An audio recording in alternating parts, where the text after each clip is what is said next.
সম্মানিত ভাইরা, আল্লাহ তাআলা আমাদেরকে এই দুনিয়াতে পাঠাইছেন তার ইবাদত করার জন্য। আজকে আমরা দুনিয়া নিয়ে ব্যস্ত হয়ে গেছি।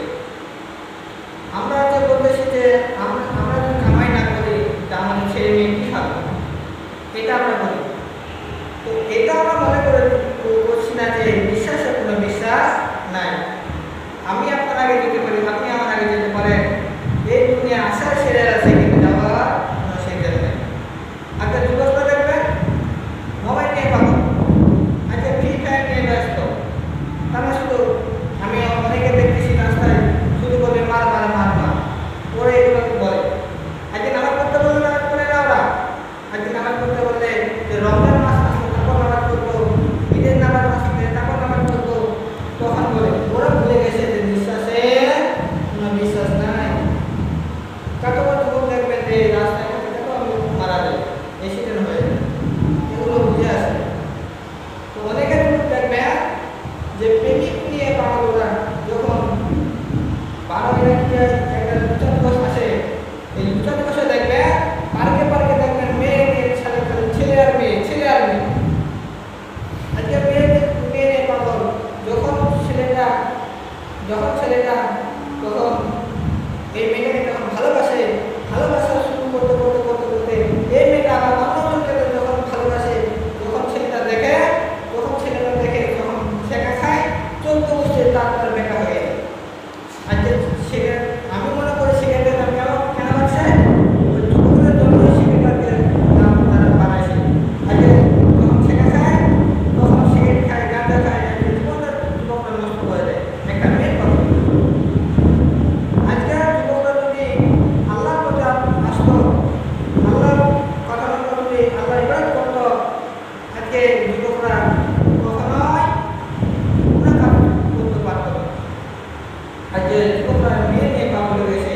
আমি যুবকদেরকে বলতেছি, এই বয়স প্রেম করা বয়স নয়, এই বয়স হলো আল্লাহর ইবাদত করার বয়স, এই বয়স হলো টাকা ইনকাম করার বয়স। এই বয়সে যদি আল্লাহর ইবাদত আমরা করতে পারি, তাহলে আমাদের টাকা ইনকাম করতে পারি। শুধু মেয়ে নয়, মেয়ের বাপ মা সবাই আপনাকে খুঁজবে যে বাবা আমার মেয়েকে বিয়ে করো, আমার মেয়েকে বিয়ে করো। কেন আপনি মেয়ের পিছনে ঘুরবেন? আপনি কেন? আপনি টাকা পিছনে ঘুরেন, আল্লাহর ইবাদত করেন, আপনি মেয়ে শুধু ঘুরবেন, আপনার মেয়ের বাপ মা আপনার পিছনে ঘুরবে। তাই যুবকরা বলছে যে শুধু তোমাকে হাজিরা দিলে হবে না। আল্লাহ তাআলা আমাদেরকে 5 ওয়াক্ত করে দিয়েছেন। আল্লাহর পথে আসো, এই দুনিয়াটা তোমার হয়ে যাবে। আল্লাহর পথে আসো। তো সম্মানিত ভাইরা, আমরা বেশি কথা বলবো না। তো জুমার দিন যে কথা বলতেছি আপনাদেরকে, এমন দুটা পাপ আছে যে দুটা পাপ করলে আল্লাহ তাআলা কখনো মাফ করবেন না। এই দুটা পাপ যদি আপনি করেন, আপনার দুটা পা ধরে বলে দেয়, আপনার দুটা হাত ধরে বলি যে এই দুটা পাপ যদি আপনি করেন, আল্লাহ তাআলা বলেছেন কোনো বিনোদ জান্নাতে যেতে পারবে না। এই দুটা পাপ যদি কেউ না করে, আল্লাহ তাআলা বলেছেন একদিন জান্নাত যাবে, প্রবেশ করবে শুধু জান্নাতে। তো দুটা পাপ কি পাপ? আপনি একটা বাদ দিয়েছেন, আল্লাহ তাআলা হবে মাফ করতে পারেন। আপনি একটা ছাদ দিয়েছেন, আল্লাহ তাআলা মাফ করে দিতে পারেন। আপনি একটা ছোট গুনাহ করে দিয়েছেন, আল্লাহ তাআলা হইলে মাফ করে দিতে পারেন। এমন দুটা পাপ আছে, আল্লাহ তাআলা বলেছেন ওই দুটা পাপ যদি কোনো বান্দা করে, তাহলে ওই ব্যক্তি আর কখনোই মাফ করবেন না। শুনতে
যারা বলে আল্লাহ তাআলা আমাদের ওষুধ বিষ দেয়, আল্লাহ তাআলা কিন্তু আমাদেরকে পরীক্ষা করে, ধরেন কি আমাদের থেকে কখনো কি আমাদের পরীক্ষা ছাড়া জান্নাতে নেবেন না।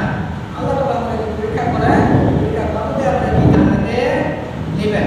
তো যারা ওষুধ বিষ হয় তখন অনেকে আমার গ্রামে মানুষগুলোতে দেখতেছি যে বলে আমরা গরিব মানুষ, আল্লাহ তাআলা বলে আমাদেরকে ওষুধ বিষ দেয়, আল্লাহকে চোখ নাই আমাদের আমার টাকা পয়সা কথা আল্লাহ আমাদের ওষুধ বিষ কেন দিচ্ছে, বলে কিনা বলে দেখি বলে। তো এটা একটা শিরক। আল্লাহর কাছে আল্লাহ যে ওষুধ দিয়েছেন আল্লাহ তাআলাই মাফ করবেন, কারণ আল্লাহ কেউ ওষুধ দিতে পারবেন না। আল্লাহ আল্লাহ তাআলা আমাদের ওষুধ দিয়েছেন, আল্লাহ তাআলা মাফ করবেন। কেউ কোনো ডাক্তার ইঞ্জিনিয়ার ওষুধ ভালো করতে পারে? কথা কইতে পারে? পারে না। তাই আসল ভাইরা, সন্ন্যত ভাইরা, আসল উম্মার দিন, আমি বলি আপনাদেরকে যে শিরক পূরণ করবেন না এবং মানুষের হক নষ্ট করবেন না। আসুন না ভাইরা, বেশি টাইম না, তো আপনাদেরকে বলি আল্লাহ তাআলা আমাদেরকে সবাইকে যেন ৫ ওয়াক্ত নামাজ পড়ার তৌফিক দান করুন এবং যুবকদেরকে এই পাপের কাজ থেকে আল্লাহ